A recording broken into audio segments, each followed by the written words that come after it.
आखिर मेरा क्या दोष था। द्वापर युग में एक ऐसे व्यक्ति का जन्म हुआ जिसे दुनिया सर्वश्रेष्ठ गुरु मानती थी, लेकिन भगवान श्री कृष्ण ने उन्हें एक पिता और गुरु में विफल माना था। वे कोई और नहीं बल्कि पांडवों और कौरवों के गुरु द्रोणाचार्य थे।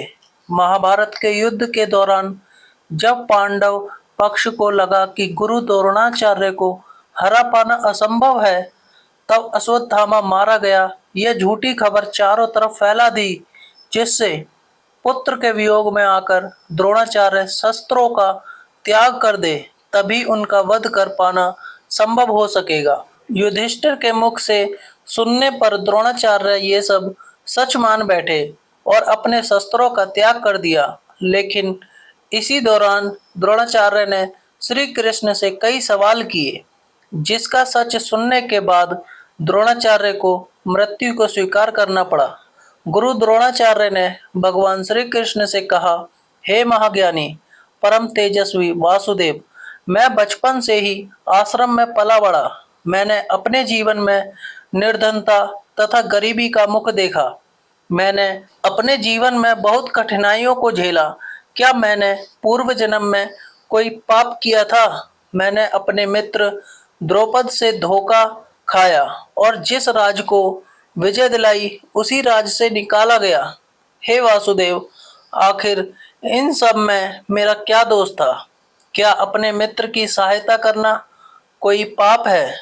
जब मैंने कठोर तपस्या की तब अश्वत्थामा का जन्म हुआ, लेकिन गरीबी के कारण उसे दूध की जगह पर आटे का घोल पिलाता रहा। आखिर इसमें मेरा क्या दोष था? क्या दया की भावना रखना मेरा पाप था? जिस प्रकार मैंने गुरु परशुराम से शिक्षा प्राप्त की, वही सटीक ज्ञान मैंने कौरव और पांडवों को बराबर मात्रा में दिया। लेकिन आज भी एकलव्य का अंगूठा मेरे जीवन का सबसे बड़ा लाछन है। आखिर इसमें मेरा क्या दोष था? क्या अपने वचन को निभाना मेरा सबसे बड़ा पाप था? भरी सभा में द्रौपदी का वस्त्र हरण में धर्म निभाने के कारण रोक नहीं सका, लेकिन मैंने अपने पुत्र अश्वत्थामा को श्राप अवश्य दिया था। फिर इसमें मेरा क्या दोष था? क्या राजकीय धर्म का पालन करना मेरा सबसे बड़ा पाप था? तब भगवान श्री कृष्ण ने कहा, हे भारद्वाज पुत्र द्रोण, निर्धनता आखिर किसने नहीं देखी?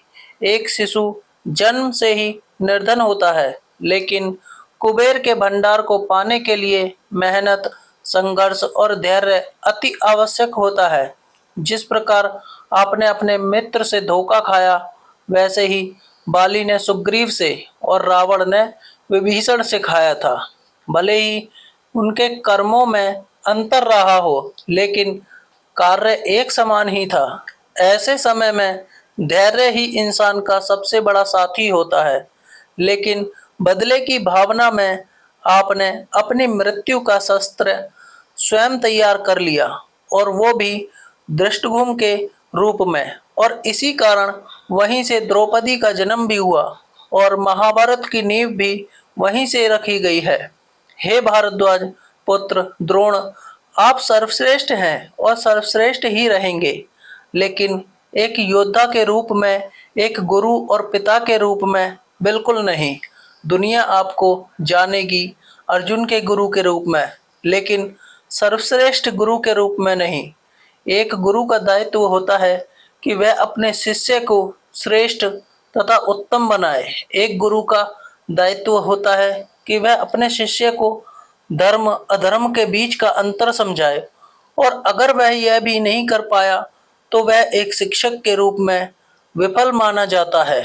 वहीं एक पिता का कर्तव्य होता है कि वह सारे मोह का त्याग करके अपने पुत्र के चरित्र को उत्तम बनाए। एक गुरु के रूप में आप सिर्फ अर्जुन के गुरु नहीं, बल्कि आप अपने आश्रम में मौजूद अपने सभी शिष्यों के गुरु थे, लेकिन आपने अर्जुन को प्रिय समझा। वहीं कौरवों को सिर्फ आपने युद्ध की ही शिक्षा दी, उनके चरित्र के निर्माण का कार्य आपने किया ही नहीं था। जब इंसान बालक होता है तभी वो शिष्टाचार को सीखता है और यह आपका प्रथम कर्तव्य था कि आपको दुर्योधन और उसके भाइयों के चरित्र का निर्माण करना था, लेकिन आप उसमें विफल रहे। आप यह जानते हुए भी कि दुर्योधन और उसके भाई अधर्मी होते जा रहे हैं, फिर भी आपने कुछ नहीं किया। वहीं अगर आप एक पिता के रूप में सफल होते तो आज आपको अधर्म के पक्ष में खड़ा होकर युद्ध नहीं करना पड़ता। आपने अश्वत्थामा को उसके बल और ज्ञान से अधिक शिक्षा दी, लेकिन मोह के वश में होकर आपने अपने पुत्र के चरित्र का निर्माण नहीं किया। अगर आपने अपने मोह का त्याग किया होता और कठोर रहते तो बचपन में ही वो दुर्योधन के साथ गया था। तब आपने कठोरता बिल्कुल नहीं दिखाई। अगर कठोरता दिखाई होती और उसे धर्म के पथ पर चलने के लिए विवश किया होता तो शायद उसके अंदर का धर्म जिंदा रहता और द्रौपदी के साथ बड़ी सभा में ऐसा पाप नहीं होता। अगर आप धर्म का पालन करते हैं और गुरु होने का दायित्व निभाते तो आज महाभारत ही नहीं होता। इतना सुनते ही द्रोणाचार्य की आंखों से आंसू निकलने लगे और उन्होंने अपने शस्त्रों का त्याग कर दिया और फिर उन्होंने वहीं पर समाधि ले ली और योग साधना में लीन हो गए। उनकी आत्मा का एक अंश बृहस्पति देव में लीन हो गया। तभी द्रौपद पुत्र धृष्टद्युम्न ने उनकी गर्दन को धड़ से अलग कर दिया। इस प्रकार कौरवों और पांडवों के गुरु द्रोणाचार्य का वध हुआ। भगवान श्री कृष्ण के इन कथनों से हमें बहुत कुछ सीखने को मिलता है कि किस प्रकार एक शिक्षक को और एक पिता अपने बच्चे के चरित्र का निर्माण करके उन्हें एक अच्छा व्यक्तित्व दे सकते हैं और उन्हें एक अच्छा इंसान बना सकते हैं। धन्यवाद।